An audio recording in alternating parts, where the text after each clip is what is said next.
Sud Radio, le grand matin week-end, 6h-10h, Maxime Liédo.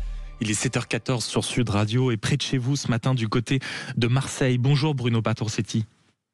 Oui, bonjour, merci de m'avoir invité. Mais merci beaucoup d'être avec nous ce matin. Vous êtes le secrétaire national Unité Zone Sud et on voulait vous avoir ce matin pour évoquer ce nouveau règlement de compte à Marseille, le décès du petit frère de l'écologiste, donc Amine Kessassi, c'est bien ça ?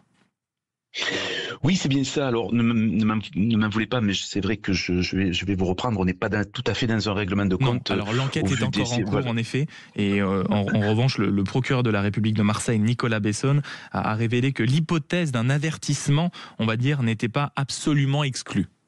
Pour être totalement juste. Oui, voilà, exactement, parce que nous avons une personne, à mon sens, innocente, qui n'est pas connue des services de police, qui n'a pas été ciblée au hasard, et c'est là où ça devient vraiment inquiétant, encore plus inquiétant que tous ces assassinats et qu'on a en série depuis de nombreuses années à Marseille. Je crois que ça, c'est quelque chose, c'est un événement important à retenir, c'est-à-dire que si on est sous fond de narcotrafic, bien évidemment, parce que la méthode employée est celle qu'on connaît. On tue, on va brûler le véhicule ou la moto, et on se retrouve dans le même schéma. Mais l'inquiétude est grandissante quand on voit que finalement, on peut être effectivement dans un avertissement ou un défi ou une provocation sanglante finalement. Et on va y revenir. Bruno Patorcetti, sans entrer dans le voyeurisme, est-ce que vous pouvez quand même remettre dans le contexte déjà l'engagement de cette famille et surtout nous expliquer factuellement la violence qui a surgi avant-hier en plein jour et au cœur de Marseille? Oui, alors il faut se rappeler que le frère de Mehdi, ce jeune de 20 ans qui a été tué vendredi, son frère Brahim avait été tué dans des circonstances terribles, puisqu'il avait été brûlé dans un véhicule. Alors je me souviens plus si c'était mort ou vif, mais en tout cas il avait été assassiné puis brûlé ensuite, on va dire dans le coffre de manière abominable. Il avait été retrouvé, le corps calciné dans le coffre d'une vieille Audi.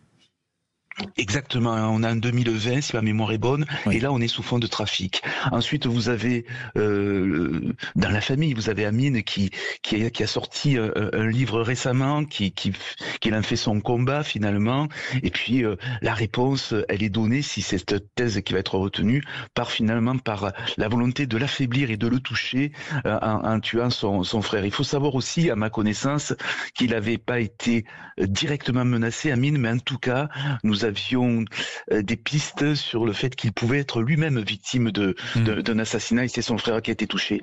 Ce qui est à retenir également, c'est que la méthode employée est finalement mise en place avec beaucoup d'audace, en pleine journée, dans un quartier qui n'est pas connu pour trafic ou pour de violences extrêmes. Ça veut dire que on est capable de tout. Ça ressemble vraiment à la méthode des cartels, et voilà le constat qu'on peut faire aujourd'hui sur ce sujet. Mais sur ce sujet justement, Bruno Patorcetti, je rappelle que vous êtes le secrétaire national Unité Zone Sud. J'aimerais vous faire entendre ce que disait le sénateur Étienne Blanc. Vous savez, le sénateur qui était notamment à l'origine du rapport d'une extrême précision sur l'étendue du narcotrafic dans l'Hexagone. Il dit, suite à cette affaire, soit ils s'en sont pris à un membre de la famille d'une personne qui gêne le narcotrafic pour le terroriser, et à ma connaissance, c'est inédit en France. Vous confirmez ?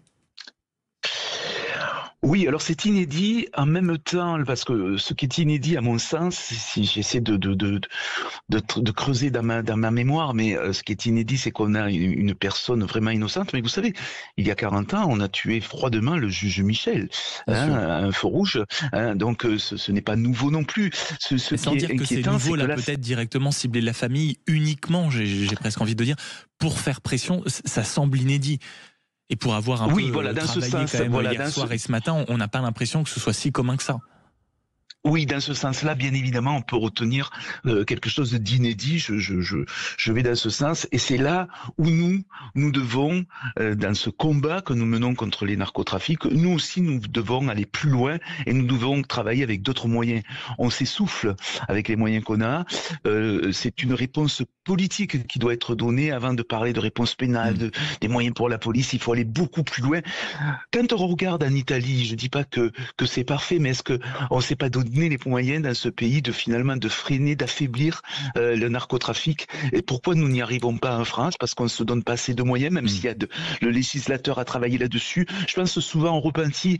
Bien sûr qu'on a le statut du repenti, on a évolué, mais on doit être beaucoup moins timide. Il faut aller plus loin, il faut beaucoup plus de protection pour pouvoir justement combattre par tous les moyens, je dis bien tous les moyens, oui. ce narcotrafic qui est un fléau en France. Bruno Bartosetti, encore une dernière question et une réponse en quelques mots. Il y a quelques semaines, on apprenait que la Commission nationale des comptes de campagne, à l'approche des municipales, évoquait en réalité qu'on avait affaire sur le terrain à des réseaux criminels qui manipulent beaucoup d'argent avec une grande capacité de corruption. Quand on voit ce qui est arrivé il y a quelques heures à Marseille, c'est quoi la prochaine étape? Des assassinats beaucoup plus généralisés en guise d'avertissement, la conquête de certains quartiers de manière officielle, de la corruption active peut-être, y compris dans vos rangs, vous, de la police?